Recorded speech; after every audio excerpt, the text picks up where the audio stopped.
He's moving and he's pressuring. Like, that's the thing. Nice jab there. But he's constantly just on the move.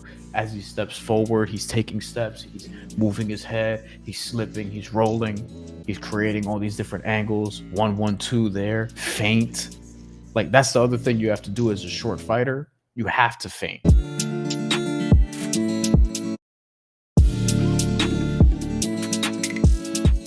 Welcome back to the channel.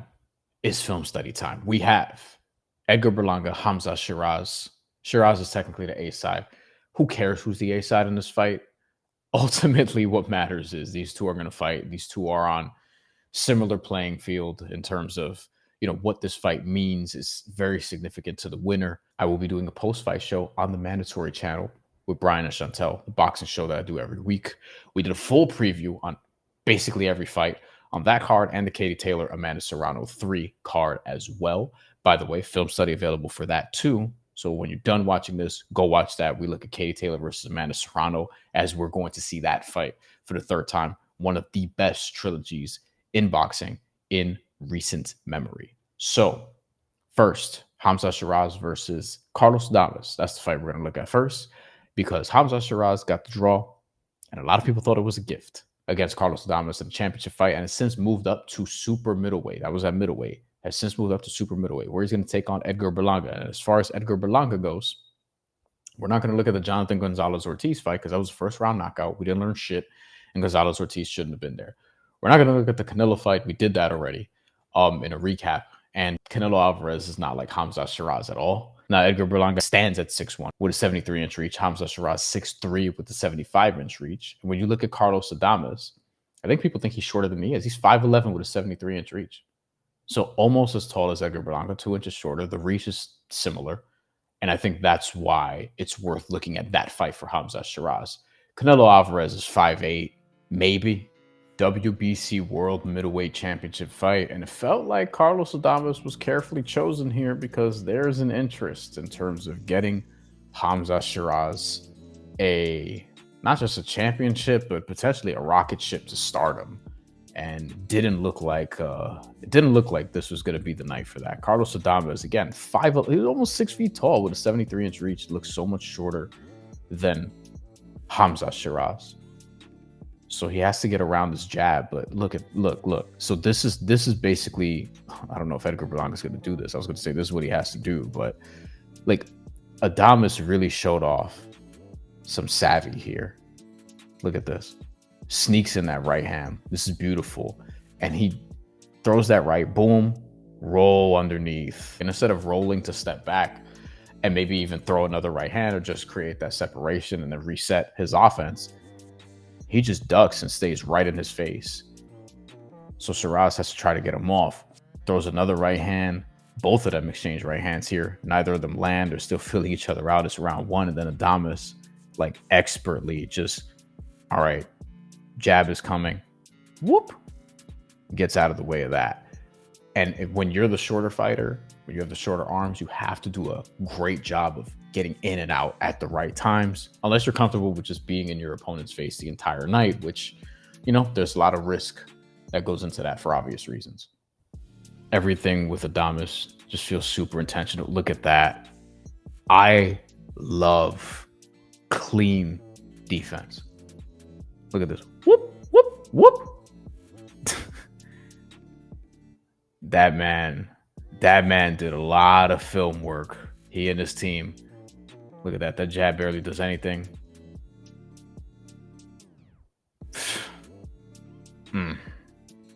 Beautiful.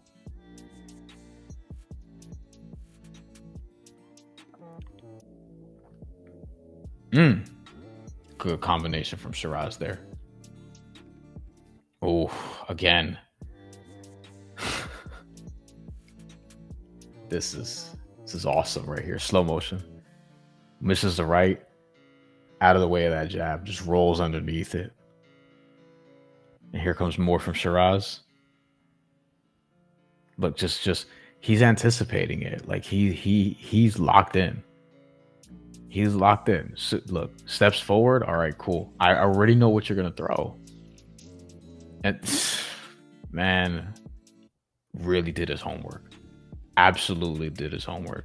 Now, is Edgar Berlanga going to do this? I mean, his defense has gotten a little bit better.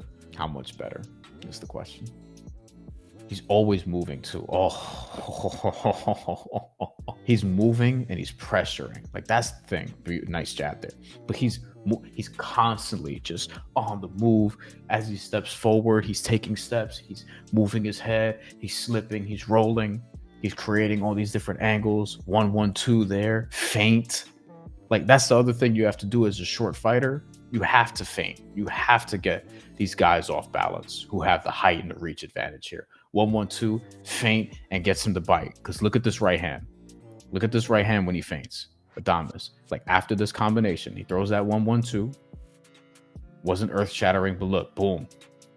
Drawing a reaction. That's going to matter later. Then he actually throws the right hand. He lets it go later in the round. Lazy jab from Sheeraz here. Boom. Non-committal. Adames makes him pay. That's beautiful work. That's boxing right there. I remember being so impressed with the head movement. But damn. Now look, he ate a shot there. But Sheeraz, like, not even close with the left hook. Go back. Here we go.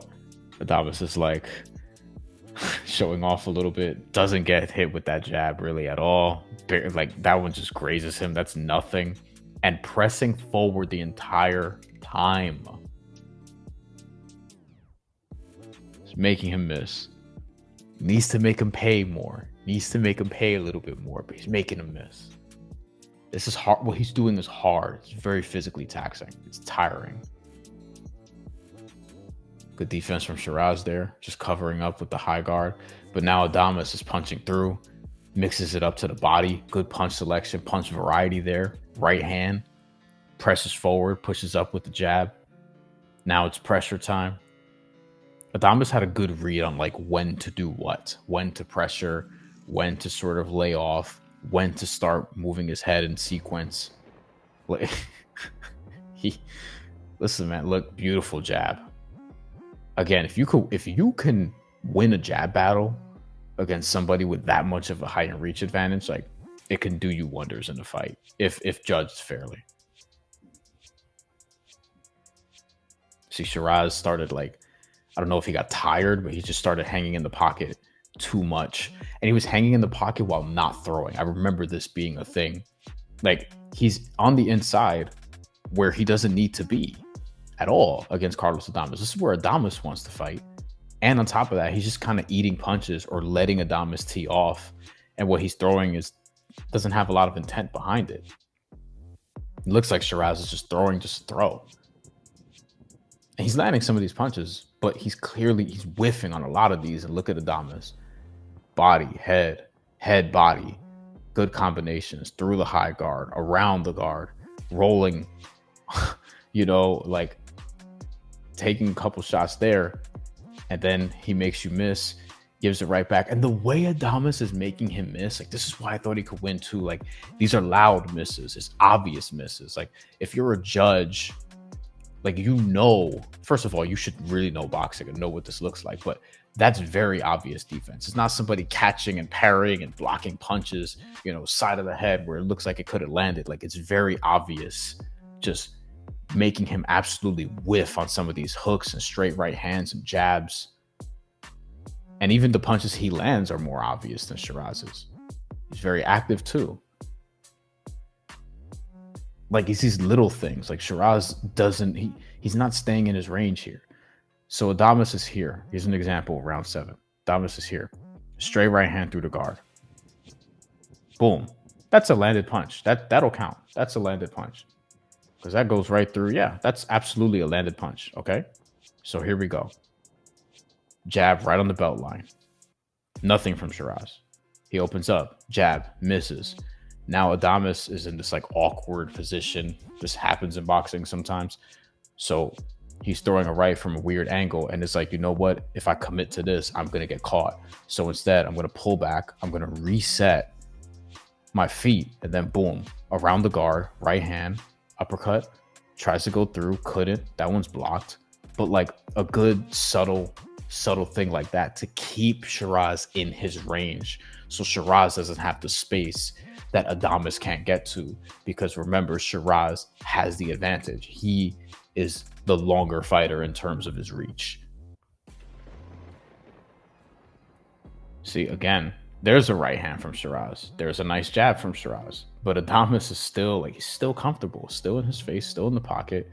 Sheeraz is throwing a little bit more here in round 8. Go. See, and this is exactly why you jab to the body over and over and over and over and over again. You want to throw that overhand, right hook, right hand or left hand, depending on whether you're orthodox or southpaw. If you're throwing that jab with the left, obviously you want to set this up right here. Boom, clean. Like, that's the type of punch. Good chin by Sheeraz here. You don't want to take that punch, but he took it well. But that's the type of punch that could put your lights out. Like, we've seen how many knockouts begin with a jab to the body and then an overhand from the rear just pops you. Boom. Like, that was a big one. He nodded his head too. Like, he saw that coming. And then look at the punch variety here. Body, body, head, head. Again, defense, being responsible, keeping this in a range that he's comfortable in. Being too close for Sheeraz's comfort. 1-1-2 had that well scouted, but, you know, the jabs are starting to see. Once he mix up the punches, like, Sheeraz looks good when he's mixing them up. He can get pretty one-dimensional at times. And then here, he's just hanging around, letting Adames tee off on him. Sitting on the ropes.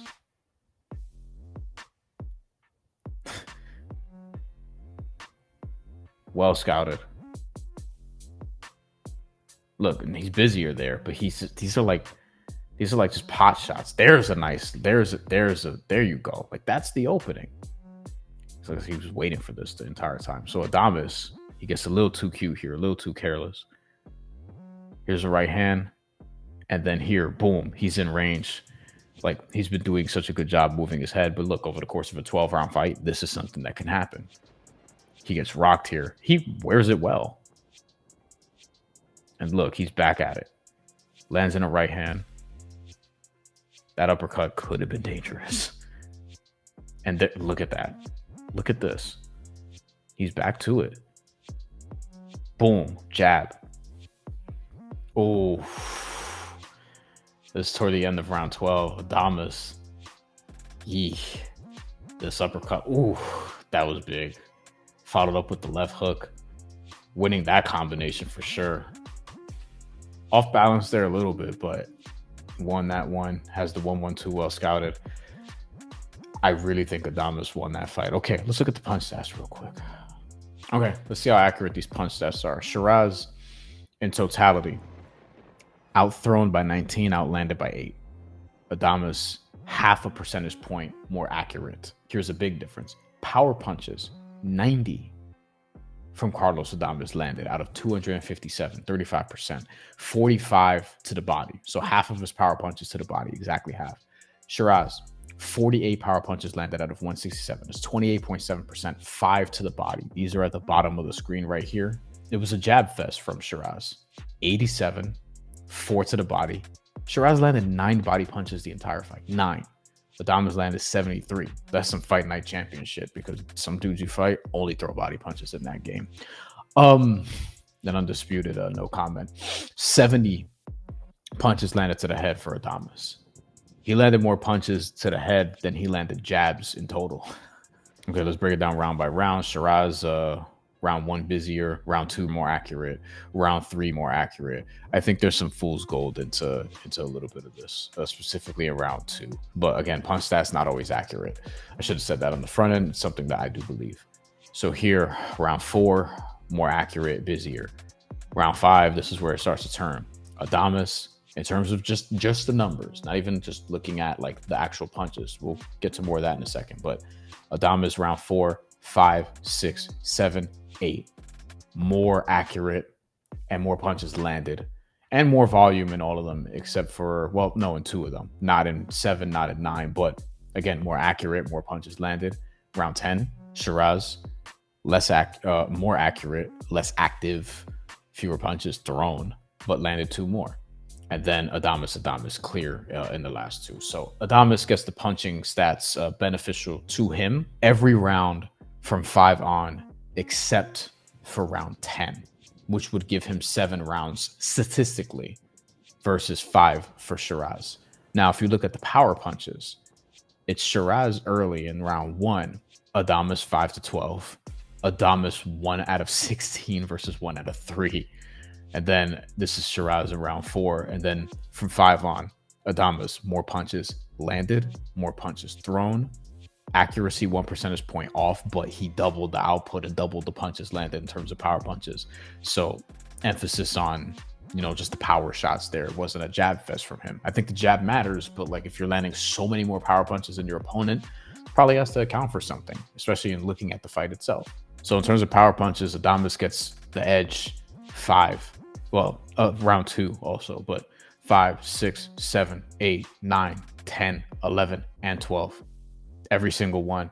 He's more accurate every round from 6 through 12 in terms of just power punches, more accurate, also throwing more, also landing more.